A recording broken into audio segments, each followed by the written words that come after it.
ఎంత గుడ్డిగా ఇటువంటి జీవోలు ఇష్యూ చేసిందని చెప్పడానికి ఇది ఒక తార్కాణంగా మనం భావించవచ్చు అధ్యక్ష. ఎందుకంటే యాక్చువల్ గా వీళ్ళని మహిళా లేదా గ్రామ వార్డు మహిళా సంరక్షణ కార్యదర్శుల కింద ఇందాక సభ్యులు చెప్పినట్టుగా జీవో నంబర్ ఎంఎస్ నంబర్ 129 ప్రకారం 2019లో వీళ్ళు నియమించడం జరిగింది అధ్యక్ష. ఓవరాల్ గా చూస్తే అధ్యక్ష వీళ్ళు 15,000 మంది రిక్రూట్మెంట్ చేస్తే అధ్యక్ష దగ్గర 13,815 మంది ఈ రోజు కార్యదర్శుల కింద మహిళా సంరక్షణ కార్యదర్శుల కింద పనిచేసే పరిస్థితి ఉంది అధ్యక్ష. అందులో సుమారుగా 1,189 ఆటోమేటిక్ ఇంకా ఖాళీలు ఉన్నాయి అధ్యక్ష. అయితే 13,815 మందికి అధ్యక్ష 2021కి వచ్చేసరికి మళ్ళీ జీవో నెంబర్ 60 ప్రకారం చేసుకుని వాళ్ళని ఒక మహిళా రక్షణ కార్యదర్శుల కింద వార్డు లేక గ్రామ మహిళా రక్షణ కార్యదర్శుల కింద మార్చి వాళ్ళకి ఒక సెపరేట్ జాబ్ చార్ట్ ఇచ్చారు అధ్యక్ష. జాబ్ చార్ట్ లో కూడా అధ్యక్ష చూస్తే పోలీస్ డిపార్ట్మెంట్ ఇందాక కోన రవికుమార్ గారు సభ్యులు చెప్పినట్టుగా ఒక చీఫ్ సెక్రటరీకి ఎన్ని బాధ్యతలు ఉంటాయి అన్ని బాధ్యతలు కూడా ఒక గ్రామ మహిళా సంరక్షణ కార్యదర్శికి అప్పచెప్పడం అన్నది చూస్తేనే అధ్యక్ష వీళ్ళ తాలూకు అవివేకం అన్నది లాస్ట్ గవర్నమెంట్ తాలూకు అవివేకం అన్నది చాలా క్లియర్ గా అర్థమవుతుంది అధ్యక్ష. ఎందుకంటే అధ్యక్ష ఈ రోజు మనం ఇక్కడ చూసుకుంటే అధ్యక్ష పోలీస్ డిపార్ట్మెంట్ లో ఒక ఉద్యోగం సాధించాలంటే వాళ్ళు శారీరక దారుఢ్య పరీక్షలు వాళ్ళు నెగ్గాలి, రిటర్న్ టెస్ట్ వాళ్ళ ఎగ్జామ్ పాస్ అవ్వాలి, 9 months ట్రైనింగ్ కఠోరమైన ట్రైనింగ్ ఉంటుంది అధ్యక్ష. కఠోరమైన ట్రైనింగ్ తర్వాతనే ఆ పోలీస్ కానిస్టేబుల్స్ కింద వాళ్ళు అందరూ కూడా బయటకు వచ్చే పోలీస్ డిపార్ట్మెంట్ వర్క్ చేసే పరిస్థితి ఉంటుంది అధ్యక్ష. కానీ వీళ్ళని మహిళా రక్షణ కార్యదర్శి కింద ఏర్పాటు చేసిన తర్వాత కేవలం 2 వారాలు వాళ్ళకి ట్రైనింగ్ ఇచ్చి ఒకటేమో ఒక వారం పోలీస్ డిపార్ట్మెంట్ వాళ్ళు ఇంకొక వారం ఐసిడిఎస్ డిపార్ట్మెంట్ వాళ్ళు ట్రైనింగ్ ఇచ్చి ఓవరాల్ చెప్పాలంటే వీళ్ళు గ్రామాల మీద వదిలేశారు అధ్యక్ష. వాళ్ళు పంపించిన తర్వాత కూడా వాళ్ళకి ఇష్టాలు కూడా గ్రహించకుండా పోలీస్ డ్రెస్ కూడా వాళ్ళకి వేయడానికి ఇంచుమించుగా పోలీస్ యూనిఫామ్ కూడా వాళ్ళకి వేయాలి అని చెప్పి వాళ్ళు రిస్ట్రిక్ట్ చేస్తే వాళ్ళు కూడా దానికి భయపడి బాధపడి చాలా మంది కోర్టులకు వెళ్ళిన సందర్భాలు కూడా ఉన్నాయి అధ్యక్ష.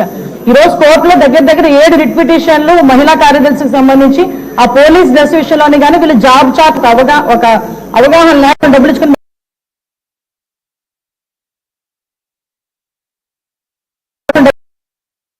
ఆ పోలీస్ డ్రెస్ విషయంలోని కానీ వీళ్ళు జాబ్ చార్ట్ ఒక అవగాహన లేకుండా డబ్బులు ఇచ్చుకుని పెట్టుకున్నాడు కదా. ఆ మేధావులందరూ కలిపి ఆల్రెడీ 12,000 మంది వీళ్ళు పనిచేస్తున్నారు కదా, వీళ్ళని మనం పోలీసుల కింద కన్వర్ట్ చేసేస్తే వాటిని తగ్గించి వచ్చని ఒక ఉచిత సలహా పడేశారు అధ్యక్ష. దానికి వెనకాతలు ఒక పోలీస్ డిపార్ట్మెంట్ మీద ఒక అవగాహన, పోలీస్ రిక్రూట్మెంట్ మీద ఒక అవగాహన, వాళ్ళ తాలూకా జాబ్ చార్ట్ మీద ఒక అవగాహన ఉండుంటే ఇలాంటి పని చేసి ఉండేవారు కాదు అధ్యక్ష. ఈ రోజు వీళ్ళ పరిస్థితి ఏమైపోయిందంటే వీళ్ళు వెళ్ళి రిపోర్ట్ చేయాల్సింది గ్రామ సెక్రటరీకి రిపోర్ట్ చేయాలి. వీళ్ళ అడ్మినిస్ట్రేటివ్ పవర్స్ ఎక్కడ ఉంటాయంటే పోలీస్ డిపార్ట్మెంట్ దగ్గర ఉంటాయి. వీళ్ళకి జీతం ఇచ్చేదేమో ఎంపీడీఓ, లీడ్ ఇచ్చేదేమో ఎంపీడీఓ, మళ్ళా తిరిగి ఒక ట్రాన్స్ఫర్ అవ్వాలంటే డిపార్ట్మెంట్ కలెక్టర్ దగ్గరికి వెళ్ళాలి అధ్యక్ష. అంటే వీళ్ళకి సంబంధించి ఒక అథారిటేటివ్ ఆఫీసర్ ఒకరు కూడా లేక ఇన్ని డిపార్ట్మెంట్స్ తో పోనీ పైకి వచ్చిన ఏదైనా పని చేద్దామంటే వీళ్ళు తాలూకా అంటే పైచి అంత పెరిగిపోయిందంటే లాస్ట్ గవర్నమెంట్ కి వీళ్ళ చేతే తక్కువ జీతాలు ఇచ్చి ఎక్కువ పని చేయించుకున్నామని క్రైమ్ ఆఫ్ అఫెన్స్ దగ్గర కూడా కాపాడడానికి కూడా వీళ్ళు తీసుకెళ్లాలంట. నాన్ బెయిలబుల్ వారెంట్లకు సంబంధించి వీళ్ళు సపోర్ట్ చేయాలంట. అక్కడికి వెళ్ళి మహిళా సంరక్షణ కార్యదర్శుల కింద మహిళా రక్షణ కార్యదర్శుల కింద అక్కడ అవగాహన కల్పించడం లేకపోతే ఐసీడీఎస్ సంబంధించి ఏదైనా మిడ్ డే మీల్స్ చూడడం అంతవరకు ఓకే. ఆఖరికి పోలీస్ డిపార్ట్మెంట్ కి వాళ్ళ ఇన్వెస్టిగేషన్ లోనే కూడా వీళ్ళు హెల్ప్ తీసుకొని చేసుకునే పరిస్థితి కనిపించింది. లాస్ట్ గవర్నమెంట్ లో చాలా మంది మాతోనే మొరపెట్టుకున్నారు అధ్యక్ష. మేము ప్రతిపక్షంలో ఉండేటప్పుడు పోరాటాలు చేసేటప్పుడు మాకు సెక్యూరిటీ కింద మమ్మల్ని ఆపడానికి సెక్యూరిటీ కూడా కాదు, మమ్మల్ని ఆపడానికి ఈ మహిళా కానిస్టేబుల్ తో పాటు మహిళా పోలీసులు కూడా పంపించాము. మేము అడిగేవాళ్ళం మీరు ఎవరన్నా మహిళా పోలీసా మహిళా కానిస్టేబుల్ అంటే మహిళా పోలీస్ అండి అని. ఇందులో విషయం ఏంటంటే అధ్యక్ష చాలా మంది ఏజ్ అయిపోయిన వాళ్ళు ఉన్నారు. మళ్ళీ ఇంకోటి ఏంటంటే ఎంటెక్లు బీటెక్లు చేసుకుని కొంతమంది ఫ్యామిలీస్ పోలీస్ డిపార్ట్మెంట్ లోకి కొంతమంది యాక్సెప్ట్ చేస్తారు, కొంతమంది యాక్సెప్ట్ చేయకపోతారు. ఇలాంటి సిచ్యువేషన్స్ అన్నింటిలోని కూడా ఈ రోజు వీళ్ళు పడుతున్న బాధ అధ్యక్ష వర్ణనాతీతం.